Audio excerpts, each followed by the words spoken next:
Good morning everyone. So today I will be explaining you the chapter 3 of class 7 history. The topic is the Delhi Sultans. Delhi first became the capital of a kingdom under the Tomara Rajputs, who were defeated in the middle of the 12th century by the Chauhans of Ajmer. It was under the Tomaras and Chauhans that Delhi became an important commercial center. Many rich Jaina merchants lived in the city and constructed several temples. Coins minted here were known as Dehliwal and had a wide circulation. The Delhi Sultanate played the most vital role in the transformation of Delhi into a capital which controlled vast areas of the subcontinent. Now children, let me explain you about finding out about the Delhi Sultans. Although inscriptions, coins and architecture provide a lot of information, especially valuable are the histories, Tariq and Tawarik. These were written in Persian, the language of administration under the Delhi Sultans. The authors of Tawarik were learned men, secretaries, administrators, poets and courtiers who recounted the events and advised the ruler on governance, emphasizing the importance of just rule. They lived in the cities, mainly in Delhi. They were written for the sultans with an anticipation for getting rich rewards. In the year 1236, Sultan Iltutmish's daughter Razia became the Sultan of Delhi in 1236. The nobles were not happy at her attempts to rule independently. She was removed from the throne in the year 1240 because she was a woman. Now children, let me explain you about garrison town to empire, the expansion of the Delhi Sultanate. It was during the reign of Ghiyasuddin Balban, Alauddin Khilji and Muhammad Tughlaq that Delhi saw the expansion for the first time. The armies of Delhi Sultanate had marched across a large part of the subcontinent till the reign of Muhammad Tughlaq. They defeated the rivals and seized the cities. The Sultanate collected the taxes from the peasantry. Now children, let me explain you about masjid. A mosque is called as masjid in Arabic. It is a place where a Muslim prostrates in reverence to Allah. Namaz refers to the prayer offered by a Muslim. Imam is the spiritual leader of the Muslims.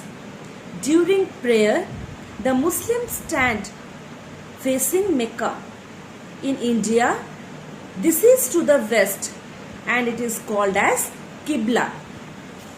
Now children, we will have a closer look at the administration and consolidation under the Khaljis and Tughlaqs. The Khaljis and Tughlaq monarchs, like their predecessors, appointed military commanders as the governors of territories of varying sizes. These territories were called as Iqta and their holders were called as Iqtadar or Mukti. The Muktis were responsible for leading their military campaigns and maintaining their Iqtas. The accountants were appointed by the state to check the amount of revenue collected by the Muktis. They were not allowed to collect revenue more than that prescribed by the state, nor were they allowed to keep the soldiers more than the number prescribed by the state. So at that time there were three types of taxes. Number one, on the cultivation called kharaz and amounting to about 50% of the peasants' produce. Second, tax on cattle. And third, tax on houses. The Delhi Sultans had a complete control over the hinterland of the cities, and so the Samanta aristocrats were forced to accept their authority. During Alauddin Khilji's reign, The state brought the assessment and collection of land revenue under its control. The Mongols, led by Genghis Khan, invaded Traxoniana in northeast Iran in 1219. Such attacks frequented during the reign of Alauddin Khilji and in the early days of Muhammad Tughlaq's rule. This forced the two rulers to mobilize a large standing army in Delhi. It posed a huge administrative challenge too. Now moving on to the Sultanate in the 15th and 16th centuries. After Tughlaqs, the Sayyid and Lodi dynasties ruled from Delhi and Agra until 1526. It was during this period that some new ruling groups like the Afghans and Rajputs emerged. Some small but powerful and extremely well administered states also emerged. Sher Shah Suri, in between the period 1540 to 1545, was the most powerful of them all. He even challenged the Mughal Emperor Humayun and captured Delhi. In a very short period of 15 years, from the period of 1540 to 1555, he introduced many reforms and a lot of welfare works. Sher Shah's administration became the model followed by the great Emperor Akbar when he consolidated the Mughal Emperor. So children, with this we have concluded the chapter. So today we had discussed about the Delhi Sultans. We had also discussed about finding out about the Delhi Sultans. We discussed about who was Razia and why she was not allowed to be a ruler.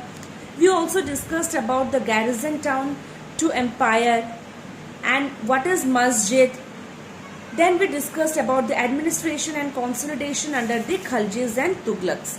And we also discussed about the 3 types of taxes. So I hope all of you have understood this chapter. Thank you and have a great day ahead.